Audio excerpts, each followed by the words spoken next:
خاصی دیر گزر گئی، میرا غصہ بھی اترنے لگا اور میں پھر ہانپتا ہوا چارپائی پر بیٹھ گیا۔ دماغ ٹھنڈا ہونے پر احساس ہوا میں نے بلقیس کو بہت کچھ کہہ دیا ہے۔ وہ فرش پر گھٹنوں میں سر دیے سسکیاں بھر رہی تھی۔ مجھے اپنے آپ پر ندامت ہونے لگی۔ بلقیس معاف کرنا، مجھے پتہ نہیں چلا تمہیں کیا کچھ کہہ گیا۔ اس نے نظریں اٹھائیں، آنکھیں دکھی، لیکن اس کا چہرہ پھر بھی کھل اٹھا۔ آپ نے مجھے معاف کر دیا ہے؟ بھائی جاؤ، اب معافی کیسی؟ حساب برابر ہو گیا، اب تو میں بھی معافی کا طلبگار ہوں۔ میں پھیکی مسکراہٹ کے ساتھ مسکرا دیا۔ مجھے ایسے لگا مجھے ایسا نہیں کرنا چاہیے تھا۔ خیر یہ بتاؤ، مجھے دیکھتے ہی تمہیں غصہ کیوں چڑھ گیا تھا؟ مجھے غصہ تو نہیں آیا تھا، میں تو اس کے قبضے میں تھی۔ کس کے؟ وہی جو مجھے برباد کر رہا ہے۔ وہ نفرت امیز لہجے میں بولی، یہ مکھن شاہ کی چھوڑی ہوئی جنزادی ہے جو مجھے اکساتی رہتی ہے، کہتی ہے میں مکھن شاہ کی ملنگنی بن جاؤں گی۔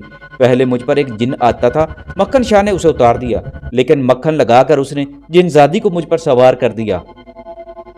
لیکن اس کی میرے ساتھ کیا دشمنی ہے؟ مجھے دیکھتے ہی وہ بابلی کیوں ہو گئی تھی؟ میرا خیال ہے آپ ہمیں مکھن شاہ کے آستانے سے لے جا کر یہاں لے آئے تھے۔ اس نے یہ حملہ حسد کی وجہ سے کرایا ہوگا۔ اچھا، تو اس کا مطلب ہے مکھن شاہ نے مجھے اپنی ہٹ لسٹ پر رکھ لیا ہے۔ خیر کوئی بات نہیں، میں اسے اینٹ کا جواب پتھر سے دوں گا۔ میرے اندر کو انتہائی جوش کے عالم میں عہد کر رہا تھا، مکھن شاہ اگر تم اپنی سفلی طاقتوں کے گھمنڈ میں مبتلا ہو تو میرے ساتھ میرا اللہ ہے، دیکھتا ہوں تم اب مجھ پر کیسے حملہ کرتے ہو۔ اب طبیعت آپ کی کیسی ہے؟ بہتر ہوں، شاہ صاحب نے مجھے تعویذ دیا ہے، کہتے ہیں اب کچھ نہیں ہوگا۔ انہوں نے 3 دن بعد دوبارہ آنے کے لیے کہا ہے۔ اللہ خیر کرے گا، انشاءاللہ تم جلدی ٹھیک ہو جاؤ گی۔ میں نے اسے تسلی دی، اب تم جاؤ۔ میں نے مسکراتے ہوئے اسے سمجھایا، اور اب اچھے بچوں کی طرح گھر میں رہنا اور خوب پڑھنا۔ شاہ صاحب نے تعویذ دیا ہے تو تم جلد ٹھیک ہو جاؤ گی۔ اچھا میں چلتی ہوں۔ اس کا لہجہ نہ جانے کیوں اداس ہو گیا، نظریں میرے چہرے پر مرکوز کیے وہ الٹے قدموں دروازے کی طرف بڑھنے لگی۔ ارے یہ کیا، سیدھی رخ ہو کر جاؤ نا۔ میں جاتی ہوں۔ اس کا لہجہ بدستور اداس تھا۔ کیا بات ہے، لگتا ہے تمہاری طبیعت ابھی ٹھیک نہیں ہوئی۔ ٹھیک تو ہوں مگر، وہ کچھ کہتے کہتے رک گئی۔ آؤ میں تمہیں چھوڑاؤں۔ میں نے اسے ساتھ لیا اور باہر والے کمرے میں لے آیا۔ باہر اس کے ماں باپ بیٹھے ہوئے تھے۔ اس کے ماں باپ نے بھی اپنی بیٹی کی اس حرکت پر مجھ سے معافیاں مانگی۔ میں نے کہا اس بیچاری کو کیا قصور تھا، شکر کرے جلدی قابو میں آ گئی، ورنہ نہ جانے میرے ساتھ کیا سلوک کرتی۔ میں نے خوشگوار لہجے میں کہا اور پھر انہیں حویلی کے باہر تک چھوڑ آیا۔ وہ تانگا لے کر آئے تھے۔ میں نے محسوس کیا بلقیس یکدم خاموش ہو گئی تھی اور بار بار چپکے چپکے میری طرف دیکھ لیتی تھی۔ اللہ حافظ کہہ کر میں ریاض شاہ کے پاس گیا۔ وہ تھیلے سے کوئی شے نکال رہا تھا۔ آ گئے اپنے مہمان کو چھوڑ کر؟ وہ مجھے دیکھ کر ہنسنے لگا تو مجھے غصہ آ گیا۔ شاہ صاحب آپ نے اچھا نہیں کیا میرے چاند، میں کیا کرتا، مجھے موقع ہی نہیں ملا۔ بڑی تیزی سے اس نے وار کیا تھا۔ ریاض شاہ نے میرے غصہ کو انجوائے کرتے ہوئے کہا، دیکھا بیچاری کو اب تم پر کتنا رحم آ رہا تھا۔ رحم نہیں، افسوس ہو رہا تھا۔ ہوش میں آنے کے بعد جب اسے بتایا کہ تم نے شاہد میاں کا کیا حال کر دیا تھا تو وہ پریشان ہو گئی۔ کہنے لگی میں تو اب ان سے ملوں گی، مجھے تو کچھ گڑبڑ لگ رہی ہے۔ کیسی گڑبڑ؟ میں نے ان کو گھور کر دیکھا، اس کے دل میں تمہارے لیے ایک جذبہ پیدا ہوا محسوس کیا ہے میں نے۔ ریاض شاہ نے کہا لگاتے ہوئے کہا، خبردار شاہ جی، بالکل نہیں، ایسی بات نہیں کرنی، بڑی معصوم لڑکی ہے، اس کی شرمندگی کو کسی اور جذبہ سے منسوب نہ کریں۔ پہلے اس پر جن سوار تھے وہ تو اتر گئے، یہ مکھن شاہ کی چھوڑی اس کی موکلا ہے، یہ بھی دفان ہو جائے گی، لیکن مجھے ڈر ہے اگر اس پر عشق کا بھوت سوار ہو گیا نا بابا، یہ بھوت مجھ سے نہیں اترے گا پھر۔ اس روز ریاض شاہ بہت زیادہ خوشگوار دکھائی دے رہا تھا۔ شاہ صاحب یہ زیادتی ہے، آپ جانتے ہیں میں ایسا نہیں ہوں۔ بولو اور بولو، کیا میں نہیں جانتا؟ مجھے اب بتاؤ گے کہ تم ان جذبوں سے ناشنا ہو؟ میں کچھ نہ بولا تو کہنے لگا، اپنے وعدے کا پاس رکھنا شاہد میاں، آگ میں کودو گے تو جل جاؤ گے۔ میں اس کی دھمکی سمجھ گیا، آپ مجھے دھمکی دے رہے ہیں؟ میں نے اپنے لہجے کی ناگواری کو محسوس کرائے بغیر بے مشکل کہا، سمجھا رہا ہوں، تم نے جن بزرگوں کے سامنے وعدہ کیا تو اسے نبھانا ہے تمہیں۔ ریاض شاہ کی آنکھوں سے اب سرخ ڈورے نظر آنے لگے تھے۔ میں سمجھ گیا وہ مجھے کس آگ میں کودنے سے باز رہنے کی تلقین کر رہا تھا۔ اس نے زلیخا کو جس والہانہ انداز میں مجھے بلقیس سے بچاتے ہوئے دیکھا تھا وہ اس کے لیے ناقابل برداشت منظر تھا۔ زلیخا کے جذبات کھل کر سامنے آ گئے تھے۔ ریاض شاہ جیسے شاطر اور گہرے آدمی سے یہ سب کیسے چھپا رہ سکتا تھا؟ شاہ صاحب آپ جانتے ہیں میں ایک محتاط انسان ہوں، اپنے وعدے نبھاتا ہوں، لیکن آپ مجھے دھمکیاں نہ دیا کریں۔ میں سمجھتا ہوں کہ آپ مجھے سمجھا رہے ہیں یا ڈرا رہے ہیں۔ میں آج آپ کو ایک بات عرض کر دینا چاہتا ہوں۔ میں نے سنبھلتے ہوئے اپنی جبلت کا اظہار کرنا مناسب سمجھا۔ میں ایک حد تک برداشت کرتا ہوں، جب میرا صبر لبریز ہو جاتا ہے تو پھر میں نفع نقصان نہیں دیکھتا۔ اس سمے